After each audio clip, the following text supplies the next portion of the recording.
Has it been a week already? Welcome back, everyone. I'm Steve Leahy. This is Open Studio. This is the Harley painting. All right, I know last week I asked you all for suggestions for the titles. However, I'm once again recording this kind of shotgun all at once. So to me, next week hasn't happened yet. So I don't know what you guys came up with for titles. So I will throw it out there and I will keep throwing it out there until we come up with a title. So if you have a good idea for a title for this one, drop it in the comments. Even if, like I said, I won't pick a title or probably won't get to a title till near the end of it. So have at it, kids. Let me know.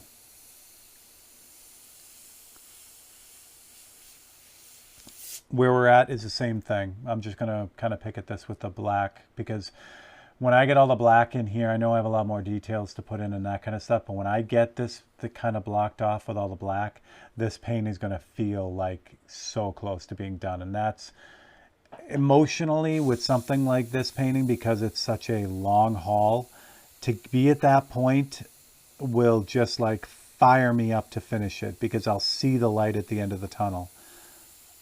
And it's such a great feeling. It's tough because it's like any long trip, I think.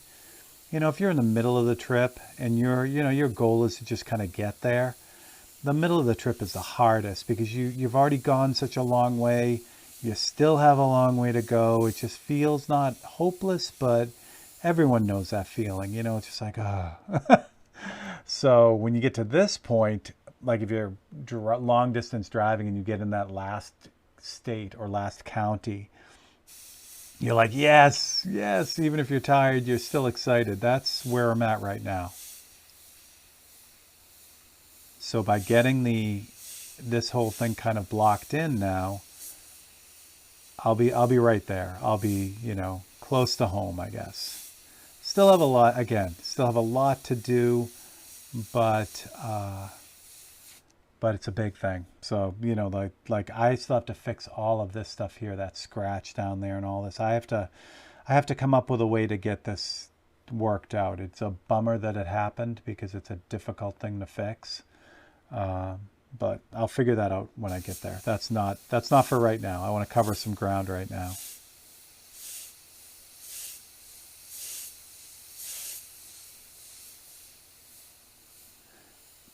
And hopefully you can see how when I came in here with the original rust coloring before that with the yellow and the blue, that underpainting, that imprimatura really like helps set up this whole thing. So when I go to put in the dark black here, well, I guess black is dark, but when I get to put the black in here, it's standing on all this really light layer, and it gives it this kind of unique color. It's not quite like the black that goes on the blue, because the blue is showing through here. It has a much warmer feel to it, and it works so well. If I had just done black first, then I'd have to either tint it later, or maybe I would have missed it and the whole thing now looks the same. I don't want stuff like that going on.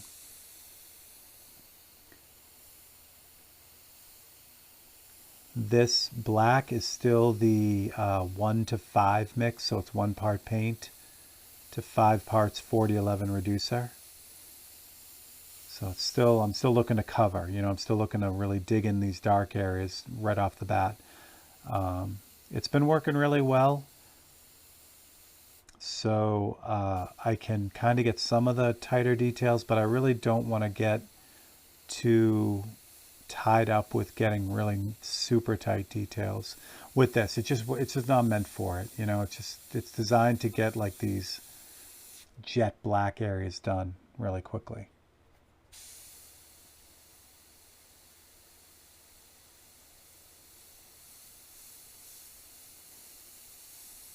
And I remember to put both gloves on today. Usually I only have like one, and then I get lazy. So obviously the gloves are designed to keep my grubby mitts off the painting. So when I'm using a paintbrush, I can put my finger right on the painting and not worry about getting all kinds of finger oils on there or grease or whatever. So I'll do the same thing when I'm using the airbrush. I'll swap over the gloves so that I can rest my hand right on the painting and then just do my airbrushing. When I'm swapping back and forth between the paintbrush and the airbrush, sometimes get lazy and that becomes a problem. So today I just put on both gloves so that if I swap back to the paintbrush, that I'm not going to have a problem.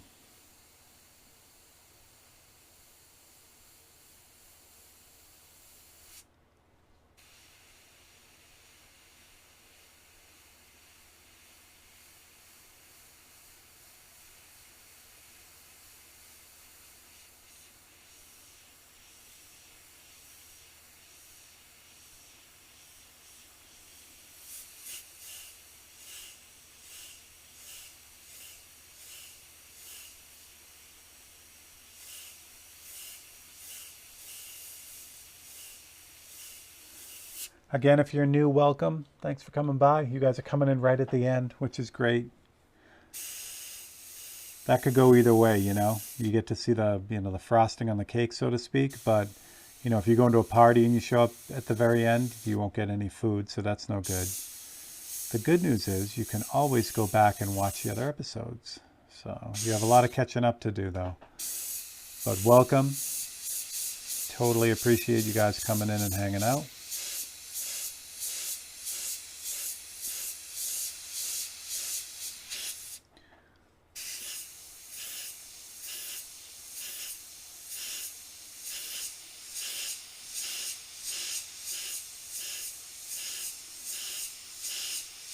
And again, I'll say it again and again, it blows me away. This was an experiment way back to do this, to kind of show everything on one painting.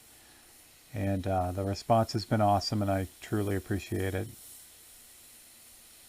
You guys are nuts, but I truly appreciate it.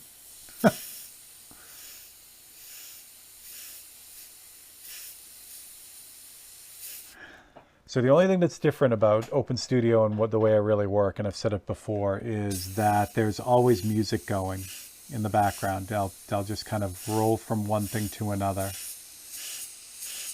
And it's neat because I can, if I look at a painting, I can usually remember what songs were on during that. I kind of move between styles of music a lot. So sometimes I can look at a painting and remember what I was listening to at that time. So if you want the accurate kind of experience with that, what you need to do is just randomly choose stuff, because that's how it works with me. I'll get into one style of music and then I'll just randomly move to another and keep it going. So yeah, like I said, so to get the full effect, you'll have to just close your eyes and hit your streaming platform, and whatever comes up is what you listen to.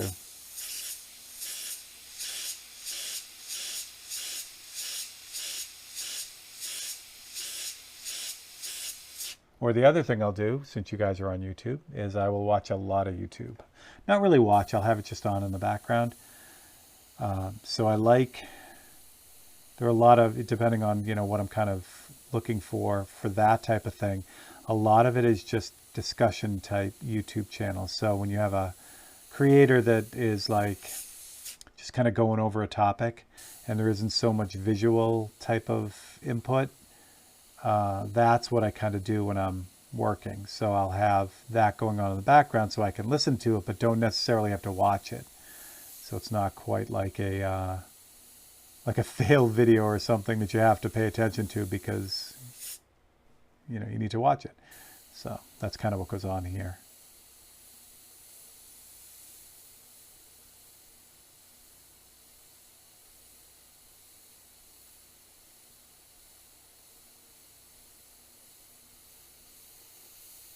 Yeah, a lot of science type stuff. I enjoy that. So you need to have someone talking about whatever is new in their particular field of science. It's a lot of fun for me to listen to those and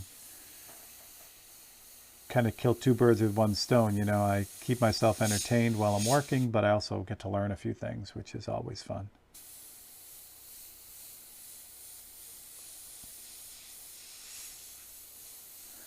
There's a lot going on this section right here, this brighter yellow section. There's a lot of stuff. There's some oxidation. Looks like something was leaking on it at one point. So we'll deal with that as we go. Again, that's not really the job for right now. The job for right now is to establish all these really darker areas so that they're all in, so I can then concentrate on the other stuff, the more details type stuff. And we are getting there. It's rolling right along. I'm really happy.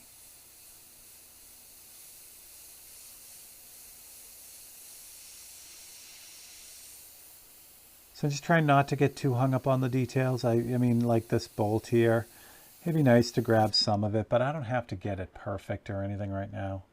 It's just, you know, it just is what it is. Just kind of make sure I can see it as I'm dropping in this darker value. But other than that, just kind of get the overall tone in for it.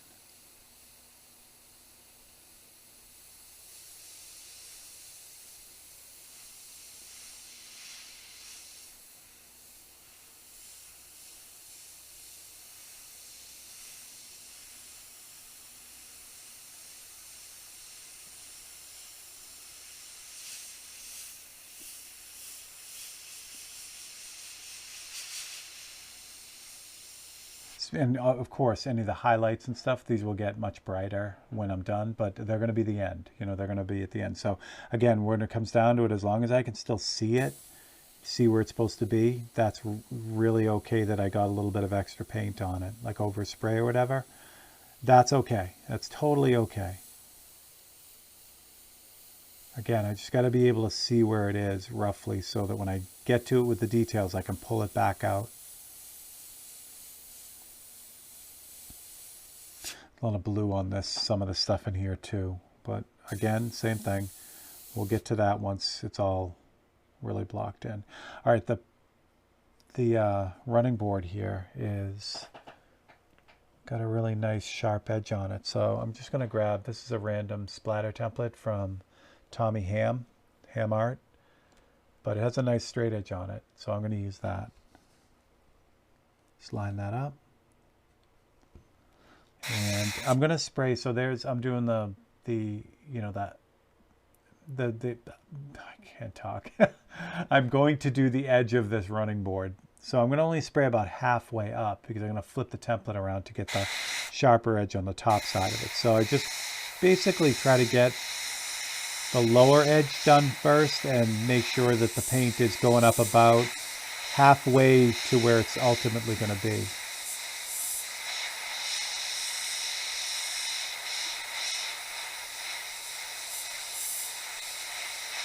So that's like basically spraying half on the template, half off the template. And then what I can do, you see that nice sharp edge there. Just reverse it and do the same thing on the other side, and it should be all filled in. I'm gonna get in the way here a little bit. Let me see if I can. Also,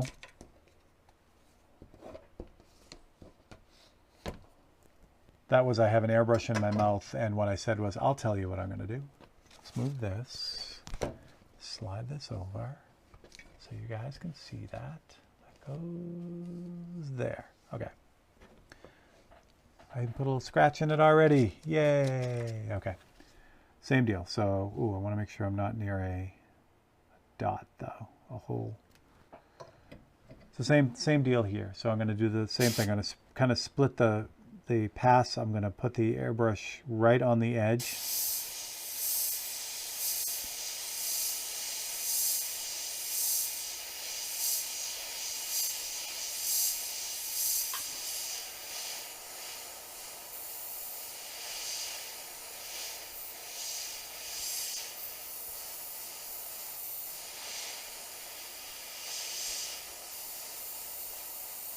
There you go.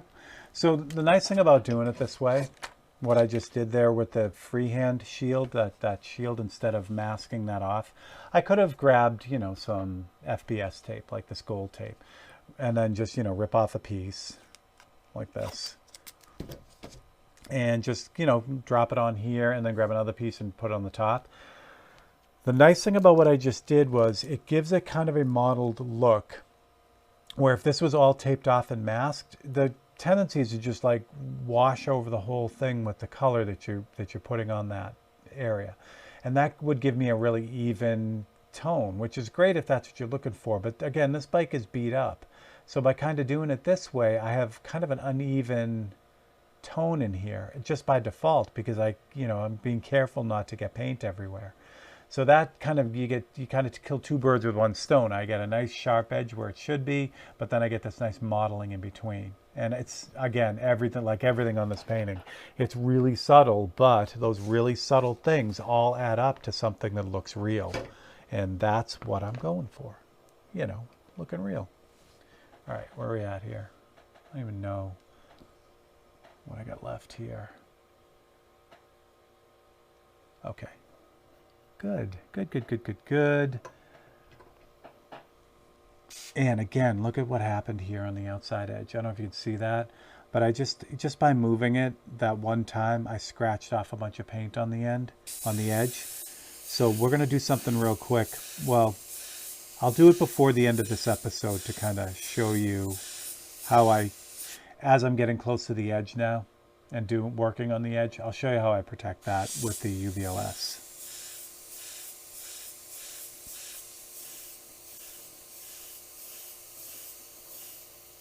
Had I done this UVLS trick that I'm about to show you, had I done it down here, I wouldn't have had this problem with the paint scratching off.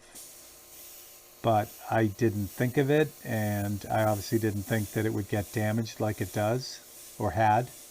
So, yeah, it's kind of a bummer. So let me fix this edge, and then I'll show you what I do with this. So the UVLS, again, is the clear that I use, and it's what I normally mix with all the paint to get it to stick a little bit better and also be a little bit more transparent. But it's also what I'll finish this whole painting with as a kind of a protection coat at the end. So it's UVLS satin. Where's the bottle? That's gloss. Here it is. So it's UVLS clear, and it's satin. It comes in satin, gloss, matte, and high gloss. And this one is 4051. It's a satin. So the other ones are all like 40 something. So 40, like gloss is 4050. And I can't remember what the other ones are, but they're in there. So I pre-reduced this to the correct viscosity. This is 40 mixed with 4011, 10% 4011 to 90% satin. I'll grab a larger brush. This is a 0.3 millimeter rich pen right here, which is still not large enough, but it'll do the job for this. So I take this little bit of clear, put a little bit on the airbrush like that. And then what I'm going to do is I'm just going to really lightly go over as I think about this. Yeah, I was going to wait and not do this down here because I got to fix it, but I got to do all kinds of stuff to it anyway. So, all right, get this to spray. And then I'm just going to really lightly go over about an inch strip along the edge.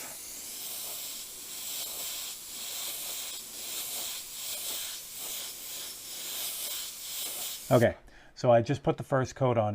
I know it's really hard to see, but it's a really light coat, and I'm going to let that dry. And what's nice is you can see it. It goes on darker. I mean, I shouldn't say that.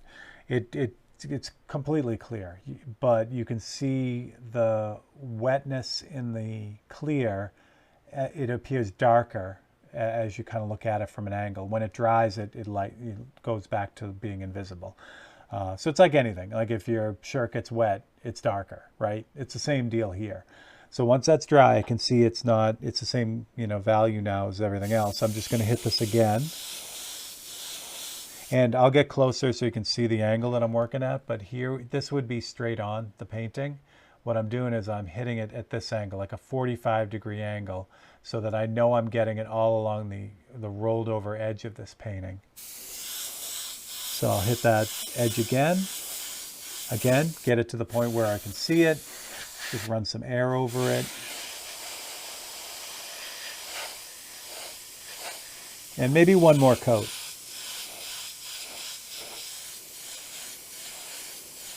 Again, these are light coats, really light coats. And that's it. Let me dry that off, actually. So this stuff, to be really bulletproof takes about 10 minutes to dry in between coats. So that's if you're like at the end of this, when I clear the whole thing, try to figure out how to, oh, I know what to do. I'll bring you over to the my little mini spray hood. It's when I clear this. But anyway, so I'll clear this with the same stuff. And what I'll do is that won't be, I won't do that like live because like I said, you have to wait 10 to 15 minutes between coats. So literally it would be me spraying a coat, then you and I talking for 10 minutes while we're waiting, and then I'll spray another coat, and then we'll talk again for 10 minutes, and I'll spray the last coat, and then the episode will be over. It'll be a very boring episode. So I may condense those, even though, that's kind of against the rules on the open studio, but I think it's going to be worth it. But in any event, you give it about 10 minutes between coats to really have all that stuff evaporate off, the binders, and not the binders, but the reducers and things like that. And then after 24 hours, this stuff is bulletproof. So when I'm applying it like this, though, I'm working with much thinner coats, and I don't need that super, super tough finish. I just need enough of the finish once that dries that if I run my finger along this now, it's not gonna, all the paint's not gonna come off, because now I have that nice satin, UV-less satin on it. So there you go. All right. Where are we at? Back to it. Yeah, back to the airbrush. So yeah, so I mean, I'll do that a lot. And then again, I've done it at the top. I can tell because of the sheen on the background. That's got, you can see the satin sheen. So, but see, the headlight doesn't have that. So I know that I've sprayed it on the background before I started working on the headlight. Even with that satin, you see how the edge is kind of worn already? You can't stop it. It just helps it. So it just means I'll have to do a little bit less work on the edge than I would have if it didn't have it. If it didn't have it, it'd come right off. Like you saw, it would just scratch right off. Very much like what happened down here. So, all right. It still kills me. I look at that shadow, and that shadow came out great. Like I would have left that. That would have been perfect. What I should have done, again, is when I finished that shadow, I should have just gone over the whole thing with the satin, and then it would have been locked in, and it would have been fine. But I didn't, and I'm paying for it now. So, all right, where was I? I know you can't see what I'm doing, but there was a spot up top that I needed to fix. There we go. All right. Where am I at here? Clutch linkage here. Yeah, this all needs more brown, more blue, all that fun stuff. But getting the value in here is just is huge. It does a lot for the painting right off the bat. And again, there's a million ways to work. Like I could develop all these values with the brown or with the blue, and then come in at the very end with the dark to kind of dump it all down. And that's a totally valid way to do it. And I work that way sometimes, but sometimes I don't. Sometimes I get the values in first and then adjust the colors and things like that. And again, on an epic, huge, long ass painting like this, I tend to mix it up just to keep myself interested.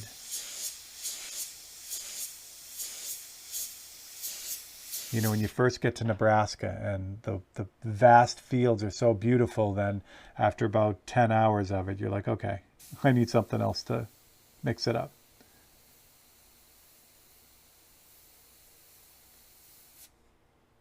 What's going on there? Where am I looking? Oh, yeah. The other thing, I end up, looking at the wrong part of the reference material, and, I'm working away and I'm like, wait, that's not even the part I'm working on. What am I doing? That happens a lot too.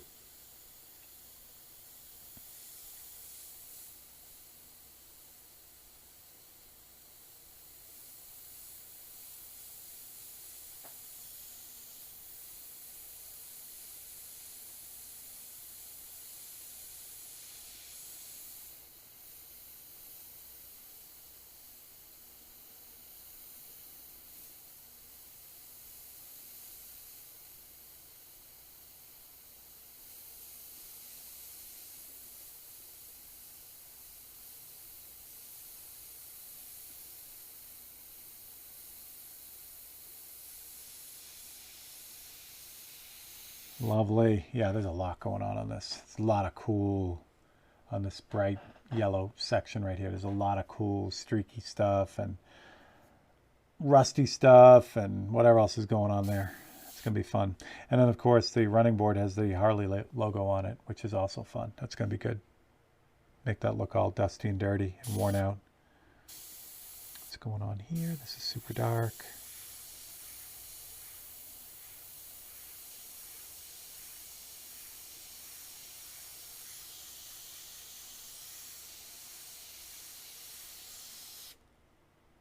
We didn't use the palette at all today. I feel bad. Oh well.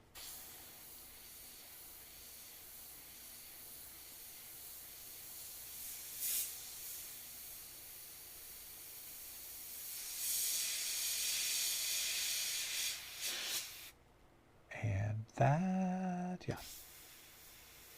That's way too dark. Oh well.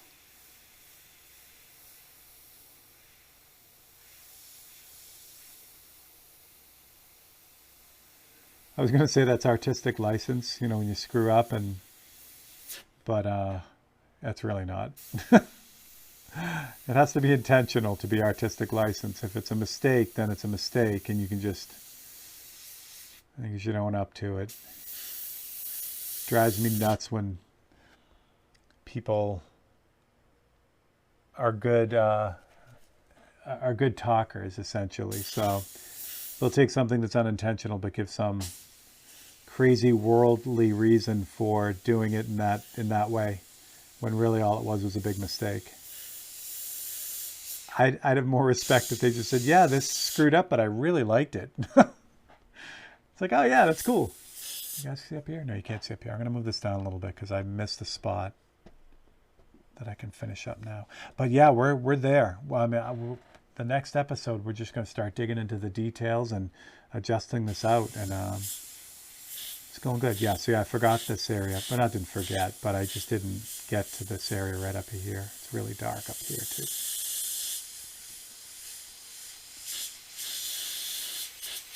Nice, nice, nice, nice. Okay, so we have a few minutes left in this episode. So what I'm going to do is I'm going to move the reference for a second. And now what I'm going to do is I'm going to shoot around and I'm going to do some repairs. Since I have the UVLS and the other brush, I'm going to do some repairs on some of those areas and then re-hit it with the UVLS. Again, I'm getting near the end of the painting. So if I do these repairs now, it's likely that they're not going to get damaged again before the end of the painting. If I do them right at the beginning, like if I do, you saw I did the background first. If I fix that like I did and then spray with the UVLS, and I still have like 40 hours to go on the painting, chances are that's going to happen again. So I'm getting near the end of it now. So I think I can run the repairs on it and they should be okay. So I'm just going to kind of run around the edge anywhere where the paint is dark and kind of got bumped off. And I'm just going to put it back in. So then the next thing is this little guy right here. We're at the very corner. This is super common. This always happens. I don't want to hit this really hard all over the place because I don't want to add a ton of darkness to this background. I just want to kind of take the curse off that white corner. So I'm going to start off the corner and I'm just going to spray it a little bit and then just lightly fog over the whole thing. And that's it. That's fine. That'll work out well. I'm going to swap out the brushes because I still have the clear in this brush. And I'm just going to hit the whole edge.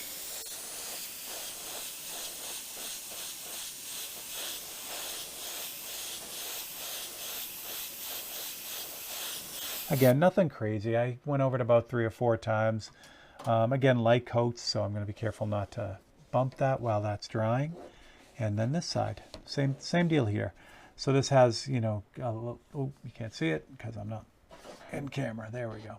So it's got a little bit of a worn edge right here, and that ends up with the corner getting bumped. The same thing here too. These are really easy because it's really just the very edge of the painting that got damaged. So what I'll do is I'll do the same thing. I'm going to come at this at kind of an extreme angle and just really let the overspray do the work. I don't want to hit right on there because I'll put this big black edge on it. I don't want that.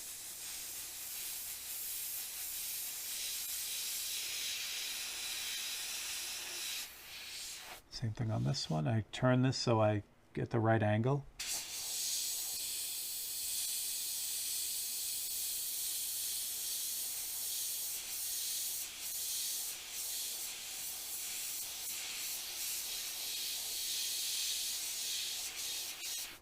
Lovely. All right, run that down the side again.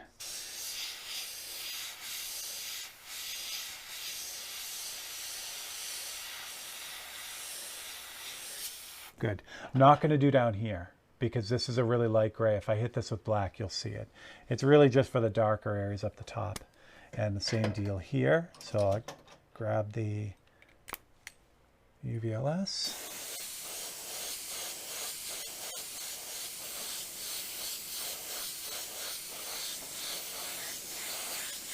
So to fix down here, I'm going to have to mix up a lighter gray, but I'll do that later. I'm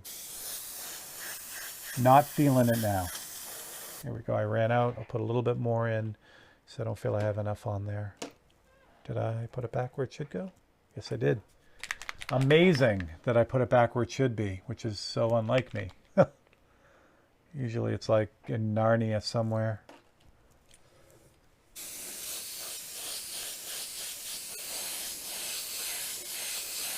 Now this, of course, I can be fairly generous. So I am hitting it kind of at an angle so I get the sides of the board as well. But I mean, I'm overlapping it like out to here. It's about an inch worth of spray.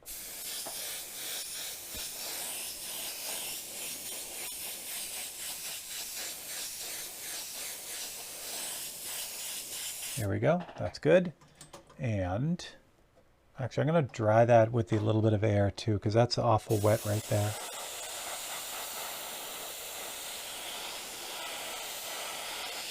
So if I go and try to move this with it being wet, I'll end up just smudging it, and then that'll be a worse problem, a lot worse problem. There we go. All right. I'm going to spin this back. And we're so close, so close. All right, there we go. Oh, let me show you the repair from this side. So you can see the sheen of the I'm just gonna say gloss. It is glossy, but it's actually it's satin. So you can see the extra that I put on there, and now it's got that sheen to it. But we're doing this for protection. At the end of it, I'll hit the entire thing with this satin, and that will even out the sheen across the board. But that just protects what I just fixed there. So there you go.